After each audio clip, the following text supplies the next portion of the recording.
joke was that our state flower is mildew because it rains so much. And so you might just accidentally push yourself in the wrong direction a little bit, and then it's like, I'm going to pay for it the next day. There's no guarantee whether we'll do it. But I was just like chilling, I look over and I was like, oh, hello, vagina. I was Keep that compass pointed, true north to what you believe. No, definitely don't go to school. Go to rock and roll school. That's kind of crazy, but I don't remember this. Me neither.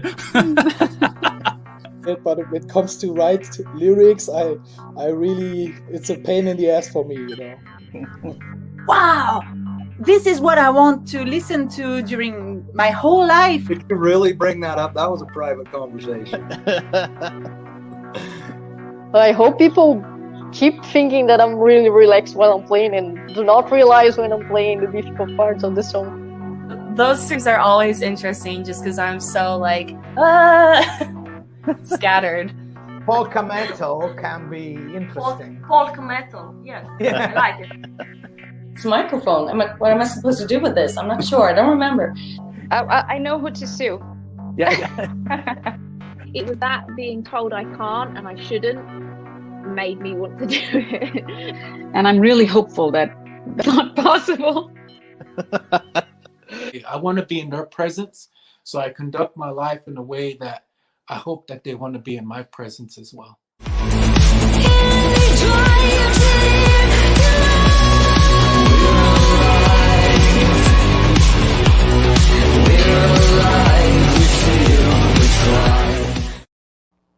Good morning, good afternoon, good evening, wherever you are in the world. I'm Mark Sugiyama from Eclectic Arts. Gosh, I can't even talk this morning.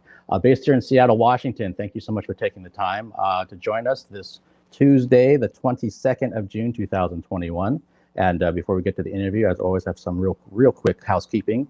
At 4 p.m. Pacific Daylight Time tomorrow, Wednesday, I have Sydney Sherwood returning. Sydney's a really fantastic singer-songwriter, and she's got some new projects to talk about. So I'm excited to reconnect with her tomorrow afternoon, and we'll get into that. And then literally this morning, a new interview just got scheduled for Thursday, 11 a.m. Pacific Daylight Time with Sonia Anubis from Crypta. This is a reschedule that we were trying to do a couple weeks ago. So we're going to be doing that and talking about all the death metal that's going on with her band on Thursday. And then there's some other things coming up next week. So if you'd like to know what's going on with me, first thing to do is to look at Eclectic Arts Media, one word, on Instagram. That's where I post everything first. And then some of that information migrates over to other social media platforms. And if you happen to be watching here on YouTube, if you could subscribe to my channel, it's always greatly appreciated. If you want to know what's coming up, you can hit that little notification bell, but be aware that that will send messages to your inbox. And if you're on the Twitch side of things, if you could follow me over there, that's always appreciated as well. And I have to apologize. I know somebody had put a question into the chat, gosh, like 2 or 3 days ago. And when I redid the settings, it actually erased that question. So if you happen to be watching during the next 30 minutes or so, if you could repost your question, I would love to ask that. And if you have any other questions, please let me know. I will see those in the chat, and I will ask the band as we have time. So my guests today are a fantastic band of music artists. Their newest song and music video is called Overdrive. Please welcome to the Eclectic Arts Virtual Studio, Ava and Rafe from Weirdwolves. Hello. Hello. Hello, how are both of you? We're good, thank you. And by the way, great intro. We had a good laugh when we were watching it. Thank you very much. I appreciate that. I've been so incredibly fortunate and grateful to have interviewed so many different guests during a pandemic lockdown time on top of it. So guests from literally around the world, and I'm just really grateful to be actually here talking with both of you today. So let's kind of get into it, and we'll start with the kind of most recent things that kind of work our way back. When did you write and record Overdrive, and then when did you have time to do the music video part for it? Overdrive was, I think the first version of it was at the very beginning of the pandemic, in fact. Right? Or was it just before? I didn't know. It's been around for longer than that. Yeah, because we've been performing it live, in person for a while. So it might have been actually almost 2 years. Yeah. Something like that. Yeah, so we wrote it about 2 years ago, and then we performed it in its form that it was back then and then it got produced by Josh Boardman from Battle Tapes, and that was about 4 months ago, I believe, when we sent him the stems. And then he added his magic, and he kind of he kept the song and the structure mostly intact, but he really made it pop and added some electronics and that aggressive beat that really drives the full thing. And then the music video, it's like 3 months ago. 3. Well, yeah, about 3 months. So once we had the song back from Josh, then we had, at the same time, we had this little idea of playing with this kind of like weird time distortion effect, where we recorded at double speed while performing at half speed the song, and then played back at double speed. So it then kind of make this like weird kind of jittery effect as we are, because you have twice the time basically to do everything, which is really fun. So you can exaggerate the moves, and they look like real time, but like as if we were really super on coke or something. And that was, so we made this little test with one of our cameras here, and once we figured out that it looked really cool and creepy and weird, we then started to develop other ideas of what we could do with it, like do things that are impossible in real time, basically, like playing the piano one note at a time, alternating who was going to play the note, the keyboard, and then because we have time, we're like doing it half time, so it really works. And then like when you play that double time, it feels like, wow, this guy's really fast. And writing the words on the board too. Oh yeah, writing the words while the other one is singing. And I think that kind of technique was, if not exactly the same, kind of like reminded us of some Japanese horror movies.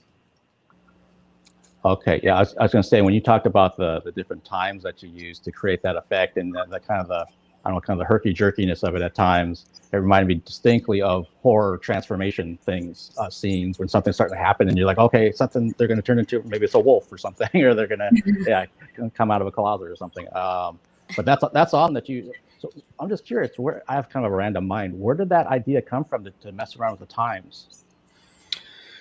I mean, I just wanted to try, because it felt like it would be something that would bring that effect that I had in mind. And it doesn't have it. Maybe it has a name.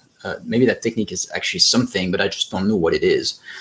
So I kind of like found the path on my own at first with just the camera, trying to just like do the beginning of the song, and then we practiced on how to play the song half speed. Very slow, and it was really fun. Yeah, no, it came out great. It's a really amazing video. And have you, just so that for my own knowledge, have you been recording a lot of your own video footage, like at home, to kind of for your own projects, basically like a DIY approach?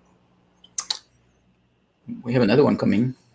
Yeah, we do have another music video coming, but it wasn't filmed like at home. Yeah, partially. I mean, no, the new one is not. This one was half here and half at a venue called Elysium. And before that, we had actually do it yourself kind of thing with one of the songs called Ghost Voices. Oh yeah. Mm-hmm. And that was like really primitive. It was our first attempt, so it was done with an iPhone. Whereas this time we really did it right. We worked with a friend that has some really pro cameras, and and so you can tell the difference. But it was still at a pretty good budget. So. Okay, cool. And you just kind of alluded to that you have a new music video coming out. Is there anything more that you can talk about, or is it kind of under wraps? Well, right now it's still under wraps, but it's for one of our previous songs. Let's give them that. It's for one of our previous songs. We found out that it's actually fun to make those videos.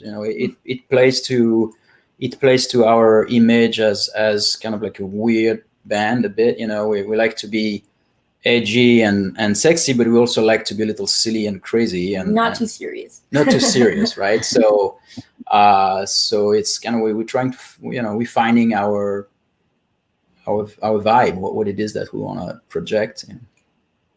Okay, yeah, and it's I like the fact that you have different aspects of your persona, or what you're putting out to the world. Basically, like you said, you have the sexy, maybe more dramatic, dark side, but then you have the we can be silly too kind of thing. So that's your regular people. I had done an interview recently with a black metal band, and his daughter came into the live stream to say goodnight to him. So it just kind of ruined his whole image. And he laughed about it too. So he's like, I'm a dad, and I have a wife, and and I take a shit when I need to, all that. No, we don't. It's just like, yeah, real people. And please talk to me about correct me if I'm wrong, but it sounded like both of you met and created Weirdwolves through a connection through video games. Is that correct? Yep. Okay. Can you kind of let people out there who aren't familiar with the band know how the beginning started?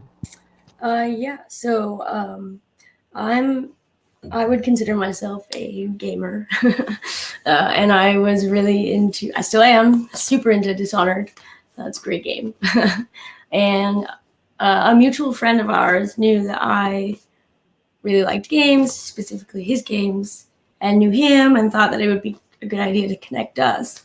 So that happened, and then he found out that I sing, and he was working on a song for the DLC Moon Crash for Prey, and decided to try my vocals out on Realization. So we tried it and liked working together, and then we just kept playing together, and yeah. and then it started. Yeah. Okay. And so it sounds like, and Riff, maybe you can speak to this too. Were you were both musicians then before the gaming came into your lives? Yeah, I mean, Eva was born with in a musician family, so that she's always had a guitar and singing. And on my side, I was playing pretty intensively when I was younger, when I was like 15, 16 until 20 something. I was with one band that I stayed with and really was writing a lot of songs. And then I went on a big hiatus as I started the video games career.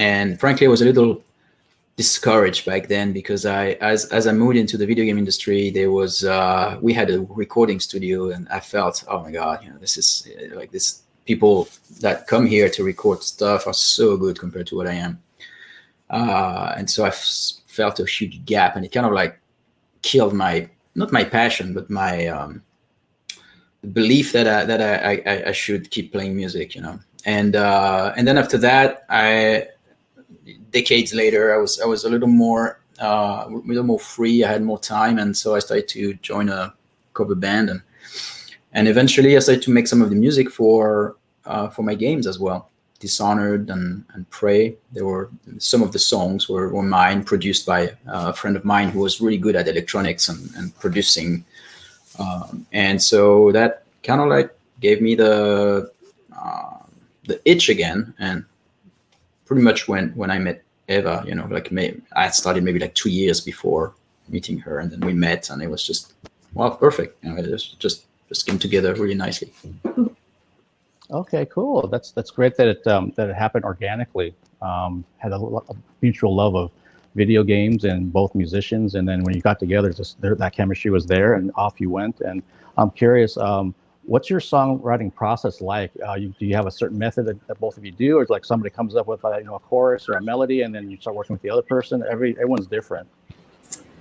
I guess it kind of depends. One of us will bring an idea to the table,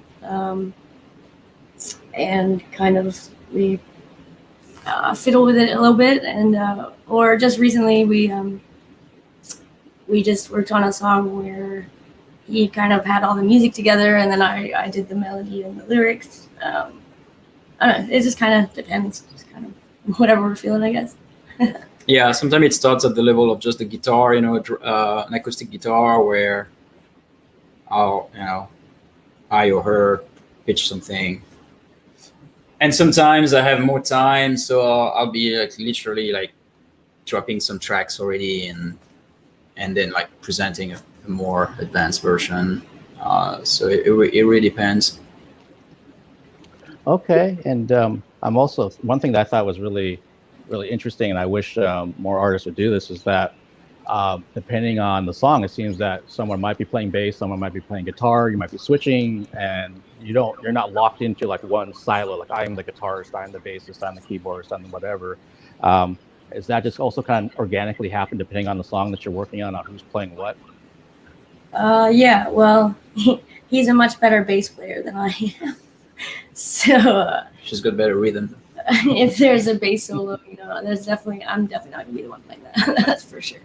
So yeah, I mean, the more advanced bass parts, he's gonna be the one playing that. Yeah, and I think it's not so much about advanced or not. I think we're not like super ultra technical. It's not like, you know, it's not like some bands are going to be really that's one of the features, right? They can play 1 million notes a second or something.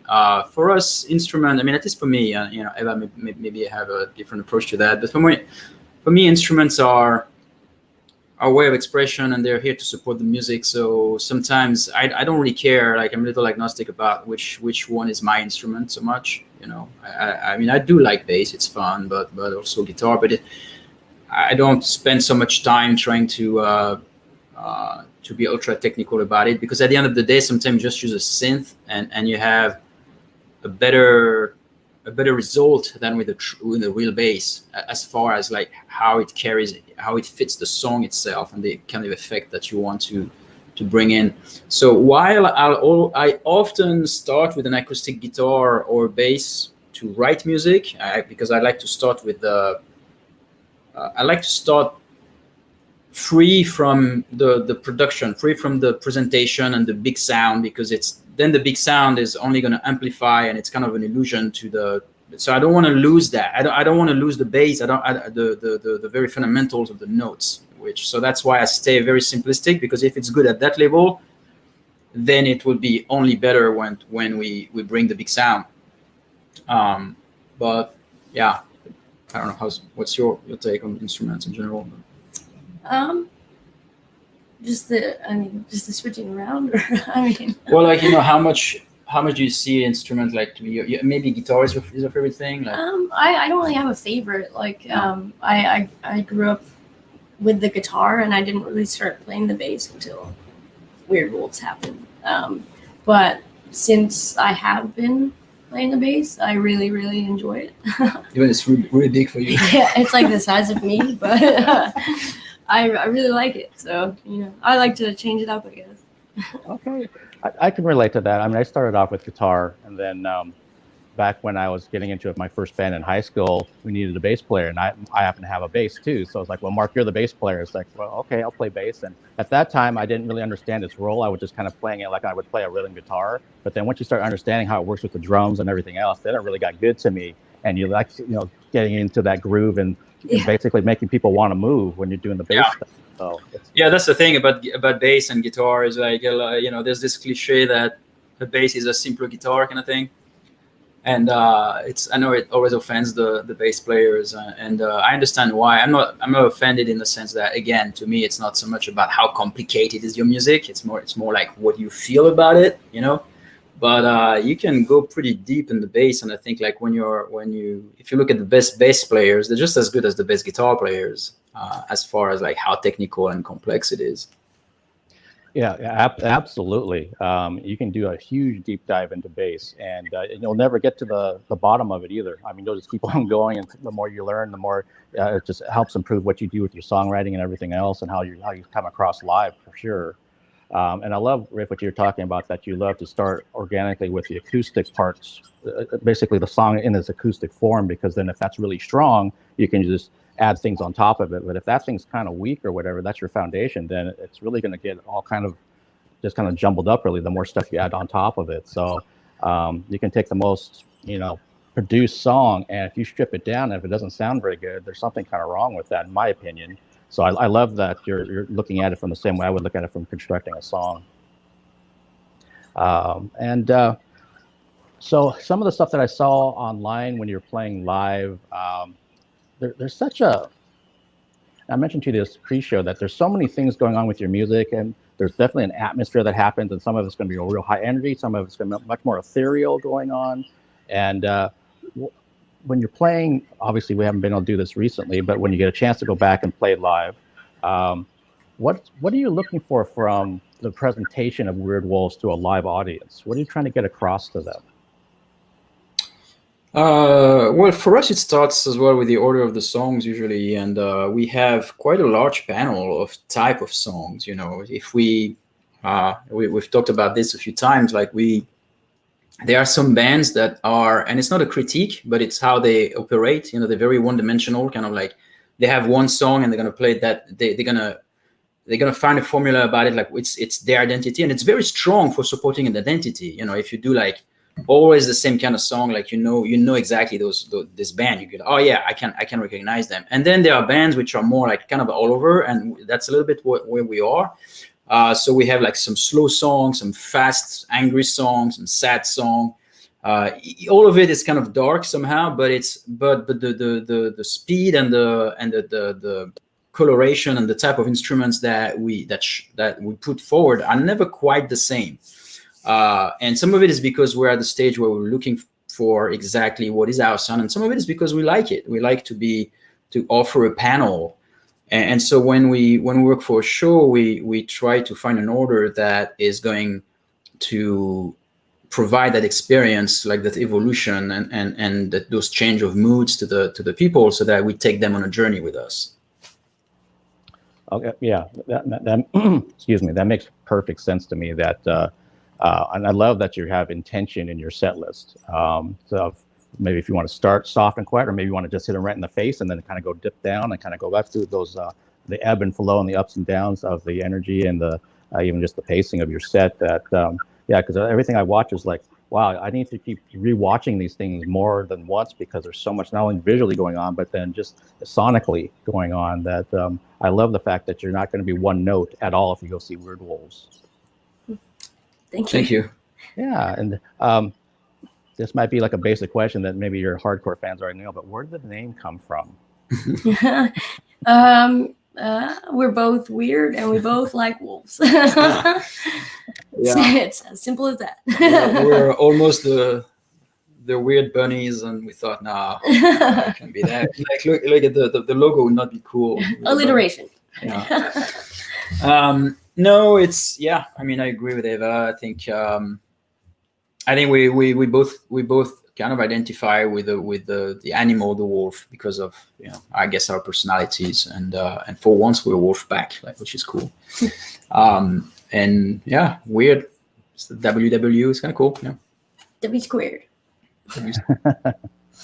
Yeah, and do you have a hand in like your logo and your merch that you have available that I was looking at, or do you kind of have somebody else that you trust that, you know, comes up with a lot of your designs? Well, in that case, it was a logo that I had someone from my company, Wolf Eye, to help us with, and we really liked it. It's, you know, it's very graphic and simple, so, and it fit how we felt about it. But usually now, you know, when we have marketing material and stuff, it's kind of both of us. Eva a little more maybe lately. We don't, you know, we're not at that stage where we can really use an agency or anything like that. Okay, right. No, I mean, I was mentioning earlier the pre-show about going on the Alice tour, and they're DIY, and they do pretty much everything in house. And if not, then they've got friends who have a skill set that maybe can help them with graphics or something of that nature and video things. And I love just kind of seeing like what comes from the band, and in most cases, especially if you're independent, then most of it's coming from the band on some level. And and I dig that, because then I know it was actually them. It could be both of you doing this instead of somebody else. And there's nothing wrong with obviously somebody else who's very talented adding to that, but sometimes you don't know who's the artist and who's somebody else that's, you know, putting this out there for them. Yeah. Right now we are pretty much driving everything. So it's, you know, when it looks cool and we're happy, and if it doesn't, it's like it's where we're limited. You know, we have only the resources that we have.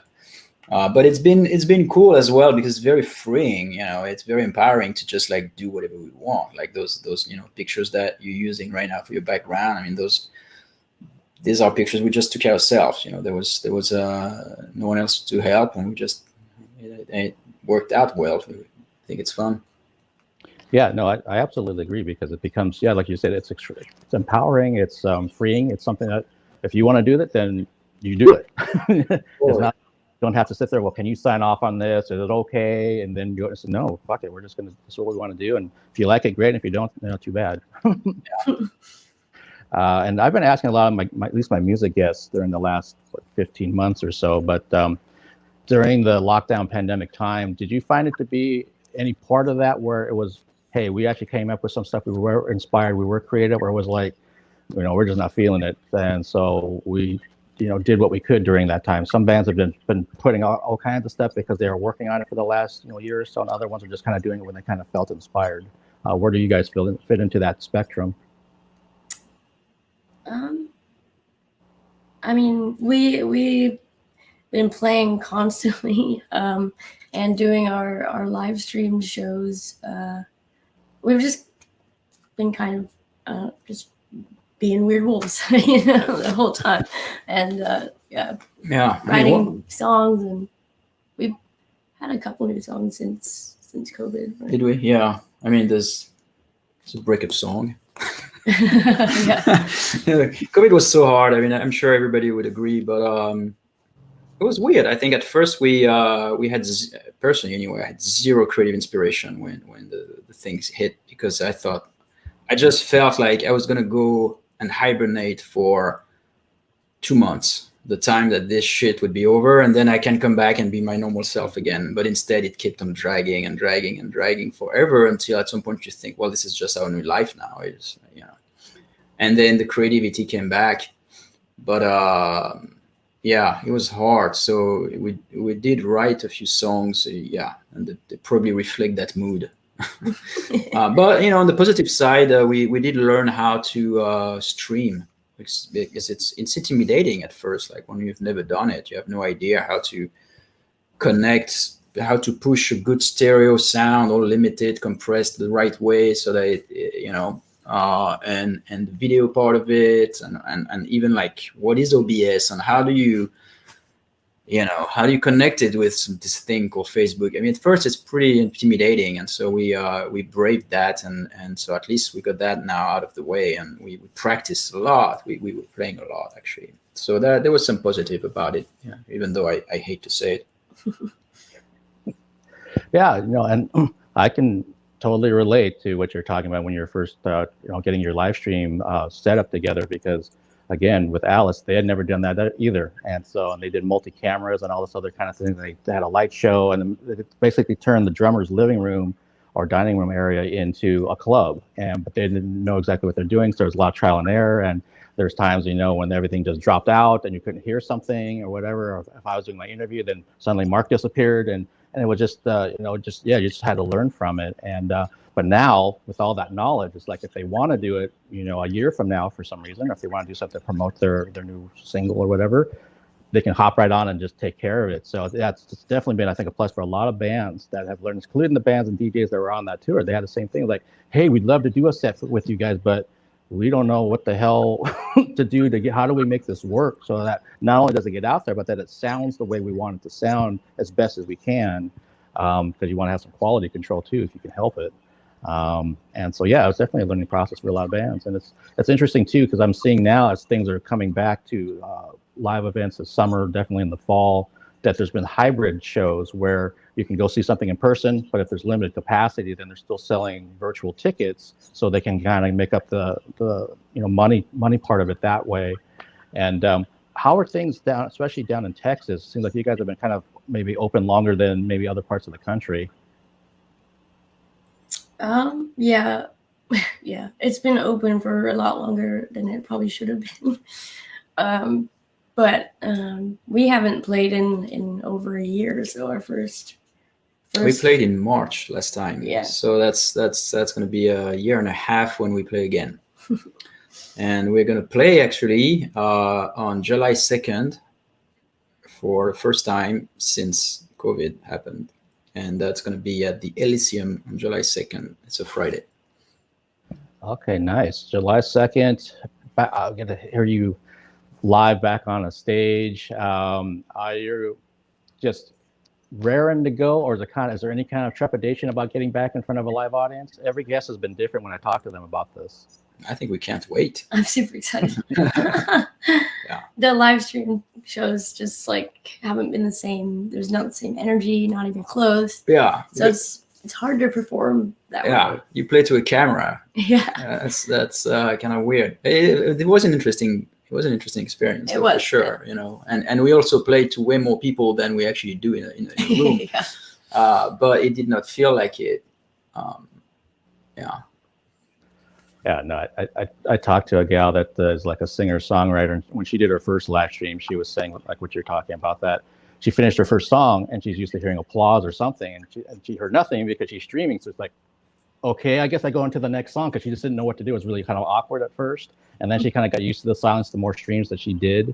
But yeah, I'm with you. I mean, I hope that most bands out there can't wait to be back on a stage, and all this energy that's been pent up for over a year is going to come out on that stage once you have that connection back with a live audience and everything else. But there was something cool about it, though. There was something you could not have in a room, which was occasionally we would take a break, not a long break, but we'd take a break just to read there was a person that was helping us with the cameras, and she would tell us what are the questions. Sometimes there was like recurring questions. Hey, what bass are you playing? And then you say, oh yeah, it's a Fender or whatever. And that is not something that you can really do in a live on a stage, but instead, so it did feel a little more intimate in a way with the audience, a little more interactive. There was a little more back and forth. It was kind of like very friendly, and that was cool. And also, that the people who come and see your stream, they're not just accidentally having a drink at the bar while you're disturbing their conversation. They're really there for you. So that is also something that I think is to be appreciated. that is a very excellent point. That it's intentional. That if somebody came to your stream and they stayed there, they wanted to stay there and listen and watch what you're doing, and possibly, like you're saying, interact in the chat and ask questions. And that's really a rare treat for the fans, especially when you're in the middle of playing something. You can't just say, yeah, well, can you tell me more about that amplifier? Like maybe after the show you can do it. Yeah, and also we did control the sound very well. When we could do our own mix and send it to the front of the house without having to worry about feedbacking or that one of the instruments is going to be too low or whatever. It was just like the way we want it to sound on the other side. Yeah, that's also very true. You have definitely some more control instead of hoping that the sound guy doesn't mess up what the sound is in the club. So, but Rafe and Ava, thank you so much for taking the time. And so everybody out there, you heard July 2nd, Friday, they're back on stage, and you have a new music video coming out at some point when it's ready to drop. And I would love to reconnect with both of you once you've had that show and that video comes out, and kind of talk about that experience of being back on the stage again, and just kind of do an update for everybody, if you don't mind. Yeah, sure. For sure. Awesome. Well, thank you so much for taking the time. Try to stay cool down there in Texas if you can. And hope to see you sooner than later then. Thank you. Okay. Thank you.